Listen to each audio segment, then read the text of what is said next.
خوشی آئی ہے والہانہ نہ ہو جاؤ، غم آیا ہے تیرا حد سے بڑھانا دو اسے، کیونکہ غم بھی اسی نے بھیجا ہے جس نے خوشی بھیجی۔ تو تعلق والے لوگ غم اور خوشیاں دونوں کو حد میں رکھتے ہیں اور ان کو اس کی اجازت کے مطابق گزارتے ہیں۔ آپ ایک بات نہیں سمجھے، میرے بھی شادی ہو رہی ہے لیکن اس نے کہا کہ شادی اس طرح گزارو کہ پتہ نہیں چلے، میں چھوٹے سے شادی کر دی جائے۔ شادی ہو رہی ہے گھر میں اور پتہ نہیں چل رہا شادی ہوگی تعلق کے مطابق، کیونکہ تعلق کا محفوظ رکھنا تھا۔ تعلق نے کہا اس کو یوں شادی، غم پورا آ رہا ہے گھر میں، تعلق نے کہا غم کو ایمپلیفائی نہ کرو، لاؤڈ نہ کرو، خاموش، غم کو مدھم سروں میں گزار دو۔ یعنی کہ غم اور خوشی یہ دو مقامات ہیں جو تعلق کو زیادہ محفوظ کرتے ہیں۔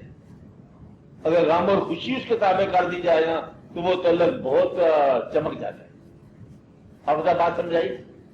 اگر لالچ کو اور خوف کو اگر اس تعلق کے محتاج کر دیا جائے تو پھر تو اور ہی کامیابی ہو جاتی ہے نا۔ نہیں بات سمجھے؟ ضرورت ہو کہ تعلق جو ہے اس وقت میری بڑی سخت ضرورت ہے، مجھے یہ چیز چاہیے، تعلق کہتا ہے نہیں تم اس وقت میرے ساتھ چلو، مجھے بہت فرض ہے، بچے کا کاروبار ہے، بچے کی نوکری کا معاملہ ہے، تو تعلق والا کہتی ہے آپ میرے ساتھ چلو، ہم اسٹیشن پہ جا رہے ہیں۔ اگر یہ ضرورت اس کے تابع کر دی تو تعلق بڑھ گیا۔ تعلق جو ہے یہ ضرورتیں، خوف آپ کے، پھر میں ڈر رہا ہوں، بڑا سب ڈر رہا ہوں، مجھے لگ رہا ہے نشا، تو چھوڑ نشا کو کہ شیر میں خود دیکھ رہا ہوں میرے پاس آ رہا ہے، وہ کیا کہتا ہے چھڑ چھوڑ ڈرنا نہیں ہے، تو پھر ڈر بھی نکال دو اسی کہنے پر۔ اور فاقے کا ڈر ہے اور مشہوری غیر مشہوری کا ڈر ہے، کم شہرت یا بد شہرت کا ڈر ہے، اب آج میں بدنامی کا ڈر ہے۔ وہ کہتا نہیں، اس کے کہنے پر ڈر بھی چھوڑ دیا، اس کے کہنے پر انٹرسٹ چھوڑ دیا، خوف چھوڑ دیا، شوق چھوڑ دیا، ضرورت چھوڑ دی۔ اگر یہ ساری چیزیں اس کے ہم تابع کر دیں تو پھر وہ تعلق اتنا اسٹیبلش اور واضح ہو جاتا ہے کہ پھر ہر چیز اس میں اجاگر پیدا ہو جاتی ہے دوبارہ۔ آپ بات سمجھے کہ نہیں سمجھے؟ اب بات سمجھے؟ یعنی کہ آپ اپنی خوشیاں اور غم تعلق کے حوالے کر دو۔ پہلے جسم پر کہا میں نے، جسم کی نشست و برخاست، کھانا پینا، دوستوں کی وابستگی، رشتہ داروں کا انتخاب، زندگی کے شب و روز میں عادات کا، اطوار کا انقلاب آنا شروع ہو جائے گا۔ آپ کا بات سمجھے؟ پیسہ حاصل اور معرومی یہ اس تعلق کے مداد بدلنی شروع ہو جائے گی، پیسے کا استعمال بدلنا شروع ہو جائے گا اس تعلق کے مداد، کہ ہم پہلے پیسے کو گن گن کے سوتے ہیں، اس نے کہا گننا منع ہے، پھر ہم گنے بغیر چل رہے ہیں۔ اب آج اس نے کہا کہ اس میں یوں ایسا خرچ کر دو، ہم ویسا خرچ کر دیتے ہیں۔ تو گویا کہ اس آمدن میں بھی آج چینج آ گیا، دوستوں کے حلقے میں چینج آ گیا، دشمنوں کے حالے میں تبدیلی آ گئی۔ جو اس تعلق سے ہم حاصل کرتے جاتے ہیں وہ ابھی سے حاصل کرنا شروع کر دیا۔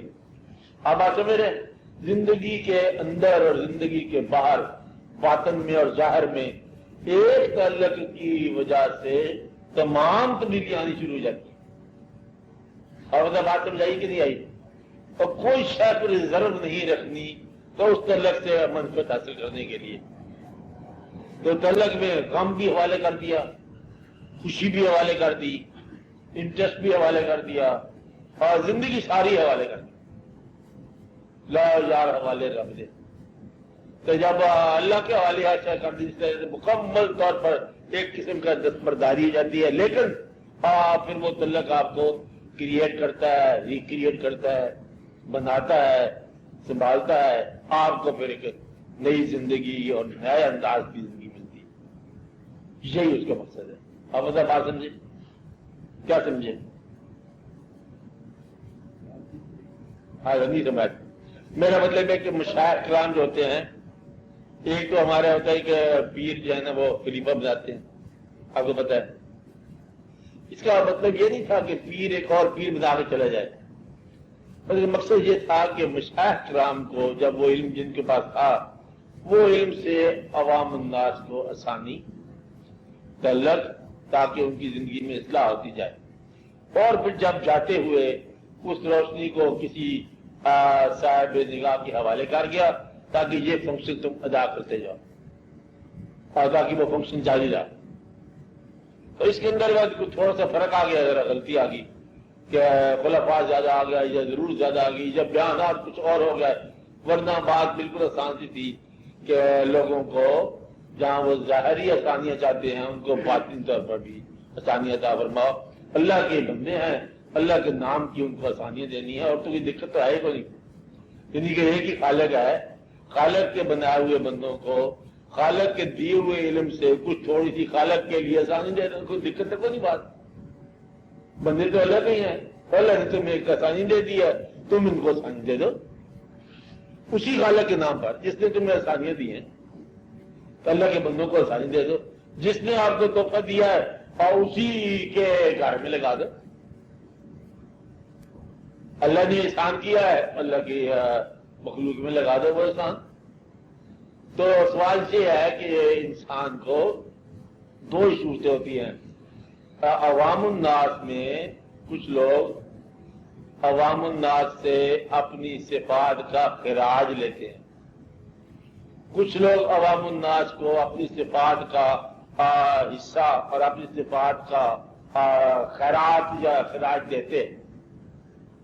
بس یہ سوچنے والی بات ہے کہ اپنی صفات کے بدلے عوام سے کچھ حاصل کرنا یہ اس صفت کے لیے نقصان ہے، اپنی صفت کو عوام کے آسانی میں لگانا یہ صفت کا حق ہے۔ تو اپنی صفات کو عوام کی آسانی کے لیے لگاؤ اور اپنی صفت کے بدلے عوام سے آسانیاں نہ لو۔ تو یہ بات یاد رکھ لینا، کہیں ایسا نہ ہو کہ آپ خوبصورت ہو تو تحفے لینے شروع ہو جاؤ کہ جی خوبصورت جی ہوئے تو پھر وہ لوگ آ رہے ہیں، کوئی پھول لا رہا ہے تو کوئی چادر لگا رہا ہے تو کوئی یہ لگا رہا ہے نا۔ اگر آپ خوبصورت ہو تو پھر اپنا خوبصورتی جو ہے نا اور لوگوں پر احسان کی شکل میں اظہار کر دو، اس کا خراج نہیں لینا، اللہ کی دی ہوئی صفات کا خراج نہیں لینا۔ یہاں سے اکثر مشاہد کرام غلطی کر جاتے ہیں کہ وہ خراج ہاتھ میں جاتا ہے، خراج چھوڑ دو، بس پھر باقی بات آسان ہے۔ اور بات سمجھائی، تعلق کا طریقہ کیا ہوا؟ یاد کے ساتھ تعلق ہے، احسان کے ساتھ تعلق ہے، کہنا ماننے میں تعلق ہے، اپنی ہر چیز اس کی راہ میں قربان کرنے سے تعلق ہے۔ اب آپ سمجھا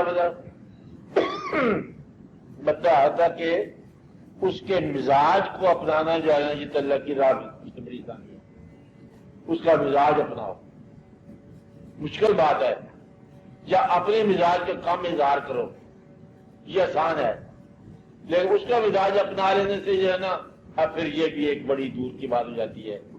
اور اگر اپنا مزاج بند کر دیا جائے تو ان لوگوں میں اتنی طاقت ہوتی ہے کہ وہ آپ کو اپنا مزاج عطا کر دیتے ہیں اور وہ عطا کر سکتے ہیں، یعنی کہ مزاج ہی بدل سکتے ہیں۔ آپ کی زندگی خائف تھی، لرز رہے تھے آپ، اور اس نے آپ کو خوف سے نکال کر کسی اور راستے پہ ڈال دیا جہاں آپ آزاد ہو گئے۔ ایسا ہو سکتا ہے، چور کو چوری سے پکڑ کر باہر نکال کے کتب سے مراد کیا ہے؟ کسی ڈیوٹی پہ لگا لیے، یعنی کہ سرکاری ڈیوٹی پہ لگا لیے، تو چوری کرنے آیا تھا تو یہ کام تو چھوڑنا ہوتا رہے گا، اس میں کوئی تن پیسے ہی چاہیے سن کچھ واقعات سن کوئی ویسے تو آ گیا ضرورت کے لیے، اب خالی نہ جا اس طرح کر اس شہر میں ذرا جا کے رات کو پہرا دیا تھا، وہ چور پہلے تھا، وہ اسے کہا پہرا دیا جو ساتھ نامی بھی ہو جائے گی، ساتھ کھانا پینا بھی ہو جائے گا، چل پھر کتب بن گیا۔ مقصد یہ ہے کہ اس کو اس کے مزاج سے نکال کر کسی اور مزاج میں ڈال سکتے ہیں۔ آپ بات سمجھے کہ نہیں؟ یہ صفت ہوتی ہے، خوف سے نکال کے طاقتور بنا سکتے ہیں، غریبی کے خیال سے نکال کر دولت مند بنا سکتے ہیں، بزدلی سے نکال کے بہادر بنا سکتے ہیں، چور سے نکال کے کتب بنا سکتے ہیں۔ یہ مرتبے ہیں نا، چوری بھی ایک مرتبہ ہے، ایک کم مرتبہ نہیں ہے، اقتدا چور بننا بڑا مرتبہ ہے. آدھی صفات تو پوری ہے چور کی. رات کو جاگنا، دلیر ہونا، دوسروں کے مال پہ قبضہ کرنا، حق سمجھ کے بے تڑک چلے جانا جہاں جانا، یہ ساری کتب کی صفات ہے نا. بس صرف یہ جھوٹا ہوتا ہے یا غلط ہوتا ہے، اس کو صحیح اللہ کے راستے میں لگا دو کتب ہے.